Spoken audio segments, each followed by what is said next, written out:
Shalom, meus irmãos, que a paz até seja com todos. Desejo a todos no horário já quase de noite, né? Então, uma boa noite para quem está vendo nosso vídeo de noite. Bom dia, boa tarde para quem está vendo esses horários. Essa é a segunda, a continuação, aliás, a terceira parte do vídeo sobre os falsos profetas e suas ideologias, né? Vamos começar abençoando você com a bênção do Eterno. Por que ele só fala, mas porque você ora o Shema Israel? Porque a principal oração do Eterno, da nós para com o Eterno para conosco, é um pacto, um voto que nós fazemos com o Eterno e o reconhecimento de que Ele é único. Shema Israel, Shema Eloheinu, Shema Waibta id Shema Eloak Afkal, Lebabak Wafkal, Navshak Wafkal, Meudak Wayun, Adebarin Ailaisha, Anankian Sambak, Ayual Lebabak, Ushalentino Banek, Udabir Tabima, Abshibtak Babet, Abriktak Baderek, Bashkabak Wavkomak, Ukashatimalo Aldek, Wayu Tatafot, Binak, Ukalabtimal Mazuzot, Batek Wavsharek. Que o Eterno te abençoe, te proteja e te guarde. Então vamos lá. Deixa eu pegar minha colinha aqui de sempre, para eu não errar no comentário, não falar besteira. Então, da última vez a gente estava falando sobre as heresias, os falsos ensinamentos das pessoas, né, do zoroastrismo, né? Eu estava vendo aqui da filosofia que postulou, né, no caso que havia um Deus do bem, de leve, chamado Mazda, né, ou e um Deus do mal, da escuridão, chamado Ahriman. Olha aquelas coisas, como se fosse Jesus e Satanás, Deus e as trevas. Mais ou menos essa ideologia que a turma aí por anda pregando por aí, né? Então é o seguinte, lá no livro de Sofonias, no capítulo 1, verso 12, ele dá uma certa advertência contra essa visão persa. Olha só, e lembrando que isso aqui é um dos erros dos falsos profetas. Veja o que ele diz aqui, ó. Eu vou procurar Jerusalém com lanternas e castigarei os homens que se deitam tranquila como vinho estabelecido, que dizem no seu coração, o Senhor não vai fazer bem ou fazer o mal. A verdade é que o Eterno está fortemente empenhado e pessoalmente a esse mundo e em nossas vidas. E por isso é Ele que faz com que a escuridão e a luz, o bem e o mal apareçam, né? E todas as pessoas nesse texto dá a entender que existe uma força oculta do mal, uma força oculta que causa as trevas. Nós vemos que aqui em na Torá é mencionado que o Eterno é o precursor de tudo, que faz o bem, faz o mal, certo? Olha só, Ahriman é conhecido também como Senhor das Trevas, é representado em relevos persas, com asas, e eu acho que isso vai te lembrar alguém. No caso, no cristianismo, eles representam quem? Satanás, que veio a descrevê-lo com asas, embora a Bíblia não diz nada absolutamente sobre isso, mas é nada sobre isso, a Torá não fala nada disso, muito menos tá. E de acordo com o zoroastrismo, Ahriman, ele invejou, né, ele é invejado por Júpiter, ou conhecido também como Ormuzd, né? Ou seja, Júpiter e Ormuzd tentaram invadir o céu. Agora, veja só como essa história é parecida, aliás, se não for a mesma história, né, de um suposto demônio que está querendo invadir o céu, tá entendendo? Pois é, a mesma coisa isso aqui. Essa história de um demônio invadindo o céu, aquela coisa toda, entendeu? E aí como é que fica? Como fica esse pensamento? Você vê aqui que Ahriman, o Senhor das Trevas, tentou invadir o céu. E em outra cultura ele é considerado como Júpiter, que também tentou invadir o céu, né, dos deuses. E aí vem o Satanás que faz a mesma coisa, a mesma história. Isso é tirado da onde?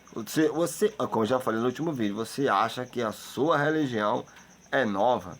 Você acha que a sua fé, a sua ideologia, que você acredita de um demônio, de um Satanás, ou seja, do que for, é uma ideia, é muito antiga, desde a criação do mundo. Não. Sinto muito, mas não é. Foi tirada justamente do zoroastrismo. Essas doutrinas fantasiosas, tá entendendo? Foram tiradas dessas doutrinas, desse povo, a qual você faz parte também. Quer você ou não, você faz parte dessa história. Aqui diz o seguinte, eu vou ler aqui um trecho bem aqui, desses assuntos, que fala o seguinte, ó. Ansiosamente adaptaram o mito sobre uma rebelião no céu e em seguida foi apanhada por escritos como Milton e da doutrina cristã tornou-se padrão. Mesmo que a Bíblia hebraica não diz nada, não diz absolutamente nada sobre isso. Então, alguns judeus ansiosamente adaptaram essa história para o cristianismo, judeus messiânicos, que adaptaram a história de um demônio, de um ser do mal, algo que foi criado por eles e adaptado e aperfeiçoado pelo cristianismo. De acordo com o zoroastrismo, Ahriman, que eu já falei, foi inventado por Júpiter, ele tentou invadir o céu. De acordo, se você procurar a história de Júpiter no Zodíaco e outras doutrinas por aí, você vai ver vários deuses dessa forma. Na religião hebraica pré-exílio, é o que diz o seguinte, diz que o Criador fez tudo que estava no céu e na terra, e tanto bem como o mal. Ou seja, se o Criador criou o bem e o mal, a luz e as trevas, então não existe o diabo. Não, diabo não existe. Por quê? Por causa disso aqui, ó. Especialmente durante o cativeiro babilônico, os judeus entenderam que houve de fato uma entidade separada responsável pelo desastre. O judaísmo adotou uma abordagem dualista para o mundo, levando-os a considerar os problemas humanos como resultado de maquinações de poderes sobre-humanos, se opõem à vontade do Eterno. Essa visão se infiltra na mentalidade dos judeus durante o período do exílio de Israel na Babilônia. Desculpe. Na Babilônia. Então essa história toda de deuses, demônios, essas coisas, saiu da Babilônia para exílio. Aí o que acontece? A ideia que os demônios eram responsáveis por todos os males morais e físicos, entrou profundamente no pensamento religioso judaico no período após o exílio babilônico, provavelmente como resultado da influência iraniana do judaísmo. Sabia não? Foi. E daí deu a crença em demônios, em Satanás, ou outras coisas que foi desse tipo de coisa. Que diz que Satanás ele veio para matar, roubar e destruir. Para mim é esse aqui lá não fala que foi Satanás, vai ser um ladrão. Entendeu? E aí inventaram essa história num texto assim, banal, bem ridículo, sobre isso. Lá no livro de Isaías, no capítulo 45, verso 5 a 8, que por isso ele diz o seguinte, que ele avisa que não deve adotar as ideias babilônicas, mas permaneçam, né, firmes em sua fé de que o Eterno, o Criador de Israel, o Senhor, só era a última fonte de todas as coisas, tanto positivas quanto negativas, que não tem igual ou rival no céu. Gente, até mesmo a Torá, entendeu? A Torá não dá menção e validade para essas coisas. Isso tudo surgiu depois que o povo saiu do exílio, depois que o povo saiu da Babilônia. Desde então lá eles saíram e o que aconteceu o quê? Criaram doutrinas demoníacas, criaram coisas baseadas na crença de onde eles estavam. Tá entendendo? Depois que o povo criou essa ideia de demônio, e aí vai tanto nome que tem por aí, as pessoas imaginam, então o Eterno tem um rival no céu. Né? Então o que aconteceu? O povo, depois que saiu de lá, criou essa cultura. Né? E disseram que, vamos falar aqui do que existe sim um ser maligno e outro bonzinho. Isso se torna como vou dizer, um tema frequente, é um Deutero Isaías, e outros profetas que escreveram no conteúdo, no contexto de Israel em cativeiro, ou seja, esses falsos profetas pegaram e transformaram o livro de Isaías como se fosse um Deutero Isaías. Mas apesar de Judá estar em cativeiro, os judeus começaram a especular sobre as origens dos anjos que trouxeram calamidade sob a influência persa, que desenvolveu a ideia de que os anjos eram independentes do eterno, ou seja, que os anjos faziam o que bem entendia. Por isso que existe tanta tragédia. Ah, irmão, essas tragédias tudo está acontecendo é porque existe um anjo vingador. Ali, anjos das trevas agindo por conta disso só. Só que não. Como os judeus foram mais longe e concluíram que o aspecto destrutivo da personalidade de Deus foi retirado do poço que é conhecido como diabo. Levando o quê? Levando a desenvolver a lenda judaica sobre um Satanás pessoal, ou eles chamam de Samael, ou Samiasa, com 12 asas, que tem aparecimento de uma cabra, que é responsável por todas as doenças e mortes. Então eles criaram, é aquela história do Baphomet, cabeça de bode. Então, lá eles acham que realmente é um monstro reverente a Satanás, que é entendeu? Que é físico, que realmente é verdade, que existe tal coisa, que as pessoas fazem sacrifício em nome dele. Fazem sacrifício em nome de tanta porcaria, que se você for identificar o que é verdade e o que é mentira nesse planeta, vá pela Torá. Ela que te diz o que é verdade e o que é mentira. Porque, meus irmãos, é o seguinte, você tentar imaginar a existência de um demônio que fez tudo e o Eterno sem ter feito nada. É claro que os irmãos Yehudins eram monoteístas e essas ideias, o que aconteceu? Elas foram desenvolvidas de modo, de modo que ambos podem acreditar em Todo-Poderoso, né? E também a ideia de que os persas no Deus dualista do bem e do mal. Ou seja, dentro disso, essa questão passar do tempo, eles acabaram acreditando que existe um ser superior, mas existe também forças do bem e do mal que agem fora parte dele. É como se fosse um lado isolado do Deus do bem e existe o outro lá, a guerra entre o bem e o mal, mas sem a existência do outro. Tá entendendo? Foi nesse período que os irmãos judeus aderiram à ideia de anjos pecadores, ou seja, os caídos. Até mesmo, você vê algumas partes do Taná, do Velho Testamento, só que isso não diz nada sobre ele. Os Velhos Testamentos não falam nada sobre anjos caídos. Foi nesse período que eu já falei, que eles aderiram à ideia de anjos pecadores. Ah, anjos caídos, eles caíram do céu, tipo a Castor, estrela da manhã visto cair do céu como estrela da manhã, aquela coisa toda e tal. Mas tudo isso foi lorota, tudo isso foi invenção de uma cultura persa, de uma cultura babilônica e de uma cultura que foi se aperfeiçoando. Veio quem? Roma, depois veio Roma papal, depois hoje tem Roma cristã que aperfeiçoou essa história para meter medo no povo. E você que segue o cristianismo, mais uma vez, está sendo e foi enganado com essa doutrina ridícula de dizer que o fulano tal está possuído por um demônio, agora virou prostituta, agora trai a mulher, matou, roubou, porque o demônio... Não, tudo que eles fizeram foi por conta própria, porque a Torá diz que cada um leva o seu pecado. Cada um escolheu fazer o bem ou fazer o mal. Não foi o demônio ou alguma coisa que te mandou nessa terra, foi simplesmente a escolha do ser humano. Como eu já falei em outros vídeos, é a natureza animal e a natureza divina. Os homens deixaram a natureza divina e se abraçaram com a natureza animal, a natureza pecaminosa. E,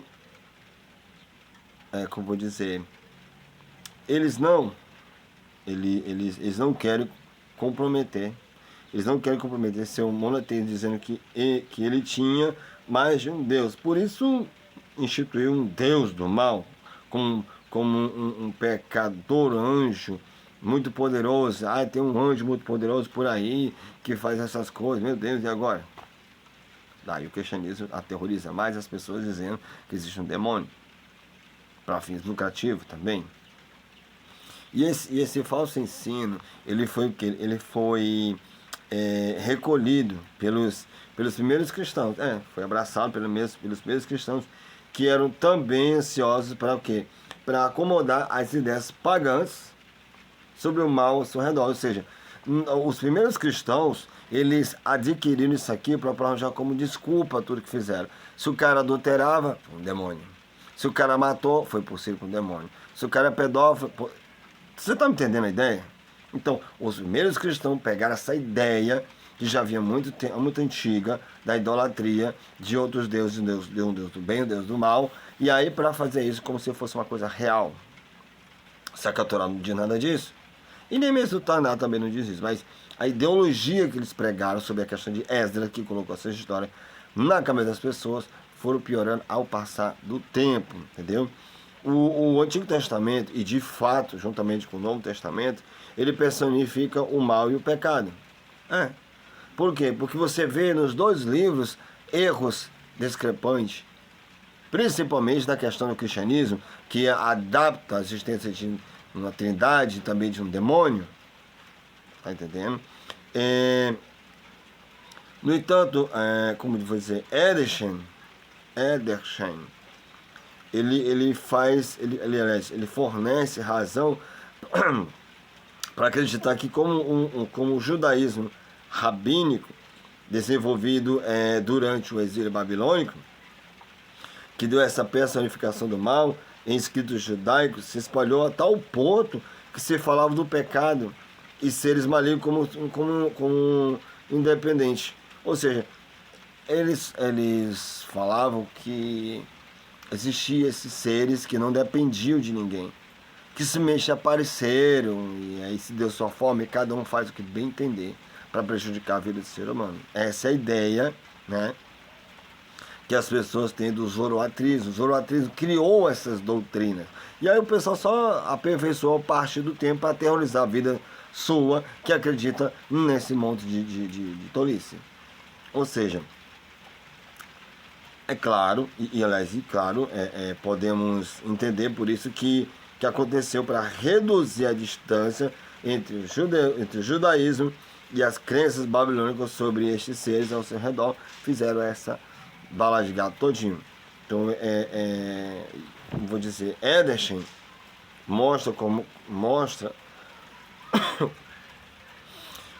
a compreensão bíblica da Ha'itzen, ou seja, a inclinação para o pecado que está dentro da raça humana, foi entendida como um mal pessoal, sendo chamado de o tentador. Quem é o tentador? Quem é Ra-Satã? É um capeta, é um caba com chifre, um caba com asa, é um anjo bonitinho? Não.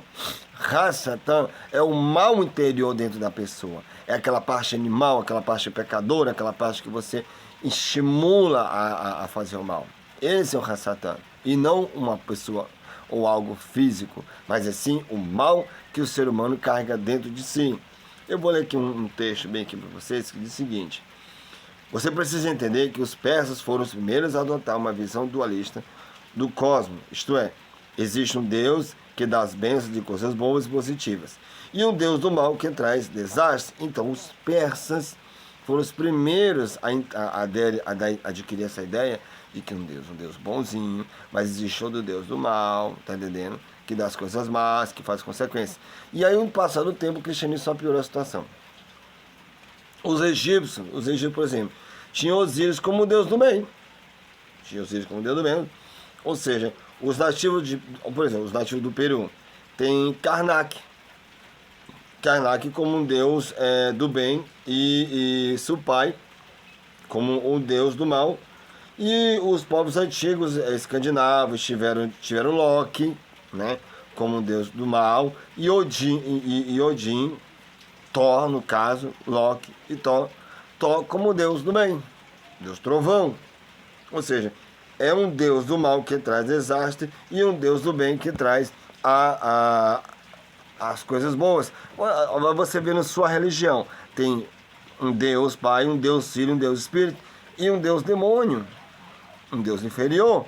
É a mesma coisa, tudo é do mesmo balaio de gato, só muda o nome do personagem, mas a história é a mesma. Tá entendendo? Se o Todo-Poderoso tivesse dito que existisse tudo isso aí, todo o povo saberia no passado. Mas ninguém sabe disso. Por quê? Porque não tem nada escrito sobre isso. É invenção humana, ideologia humana, do zoroatrismo, e ao passar do tempo, os pais da igreja aprimoraram isso aí para dar medo das pessoas, e assessores dá mais o dízimo para ele, dá mais a questão da credibilidade religiosa para eles, do que a verdade de um Deus único, do Eterno Todo-Poderoso. Prefere abraçar a Trindade, que não prestam atenção no que estão falando. Trindade, 3 deuses análogos. E aí diz que os 3 são um. Como é que 3 pode ser um, se nem na Bíblia deles eles afirmam isso? Triste. A própria Bíblia afirma que são 3 em um, ou seja, como é que é Deus Pai, Deus Filho e Espírito Santo. Dizem que o Nazareno diz que o Pai é maior do que eu, diz que o Pai somos um, e que se eu não for, o Consolador não virá. Eu já vi tanta explicação sem noção sobre isso. Como eu já falei a vocês. Bom, a epopeia suméria de Gilgamesh. A epopeia era sobre a mesma ideia. Gilgamesh e Ruvava estavam o quê? Estavam em oposições um ao lado do outro. Esse pensamento é completamente humano, baseado no quê? Baseado na premissa de que o nosso ponto de vista do bem e do mal é, como vou dizer, definitivamente correta. Por quê? Porque até mesmo Gilgamesh chega a concordar que as pessoas criaram a existência desse demônio e ficam dizendo, mas existe uma coisa do bem, do mal, e aí vai. Aí como é que fica? É necessário que a posição bíblica de que a humanidade geralmente está errada em seus julgamentos sobre questões morais e que os pensamentos do Eterno estão muito acima dos nossos. É dada a devida importância. Por quê? Porque eles acabam percebendo acabam percebendo o que nós percebemos, que como ruim, né? Como ruim torna-se realmente nosso bem mais elevado. José poderia cometer comentar o seguinte a seus irmãos, aqui no Gênesis 50:20, é o seguinte, ó: você entende o mal contra mim, mas Deus o tornou em bom, para manter muitas pessoas vivas. Ou seja, às vezes existe um mal necessário. O que aconteceu com José foi um mal necessário. Ele teve que passar por tudo aquilo que, se não fosse, o povo lá tinha morrido no Egito, tinha morrido de fome, e o José não teria ido para o Egito. Outra coisa aqui, o dualismo, da maneira que influenciou o judaísmo e o cristianismo, após o apóstata, é realmente propondo 2 deuses. Queiram vocês não, são 2 deuses que eles acreditam, um Deus do mal e um Deus do bem. E aí, com o passar do tempo, passou a ser mais um Deus, que aí seria que um Deus Pai, um Deus Filho, e depois a igreja sentou e fez um Deus Espírito, porque já tinha um Deus Demônio. Ou seja, no entanto, o livro é enfático, de primeira a última página, onde há um só Criador. O Criador o Criador vivo, o nosso Kadosh Baruch Hu, relevante no que diz a Torá, um único Criador, enquanto os outros ficam se agarrando à idolatria, falsos dos deuses. Ou seja, isso não deixa espaço para um segundo Deus ou um Deus do mal, porque a Torá próprio está dizendo, eu faço bem, eu faço mal, eu curo, eu liberto, eu castigo. Só quem faz tudo isso é esse. Então não tem espaço para um demônio, algo parecido, que seja um vingador, um cara que brigou no céu e tomou tudo. Não existe isso. Não existe. Então, assim, aqui nós vemos o quê? Aqui nós vemos direto, né, ao ponto de pôr que essa questão é importante o quê? Para quem acredita no livro sagrado. Helene, vou contar a história aqui rapidinho. Helene era um religioso, um Selmina, letão, que foi preso no tempo numa cadeia de Gulag soviético, e lá dentro ele conheceu uma pessoa. Em seguida, o que aconteceu? Ele escreveu sobre seus companheiros de prisão, e lá ele encontrou uma pessoa que era testemunho de Jeová, né? E aqui ele diz, tem uma carta dele, Helene, dela, fala o seguinte, ó: ela escreveu sobre os seus companheiros de prisão, que era testemunho de Jeová, e ela diz, e eu posso identificar com a sua palavra, por palavra, pensamento como se segue. E ela diz, eu também me lembro de outra conversa que tive com as testemunhas de Jeová, respeito os deuses instituindo que havia 2 deuses, um Jeová e um Satanás. Satanás que lutou contra o Criador. E ela diz, Apesar de um quanto eu tentasse usando a ciência moderna, química e as últimas descobertas da física, não poderia provar a existência de outros deuses. Essas são as palavras de uma mulher que foi presa em um dos sistemas mais abusivos do mal, né, da história. Mas aqui diz o seguinte, que essa situação,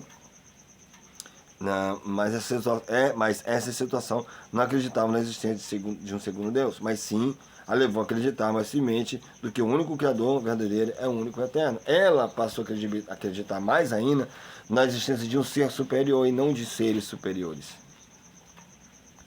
Solnstein, que também foi preso por uma ponta aqui mais tarde, ele aprendeu a mesma lição, exatamente o mesmo gulag que esta mulher entrou. O Profetas e Monstros.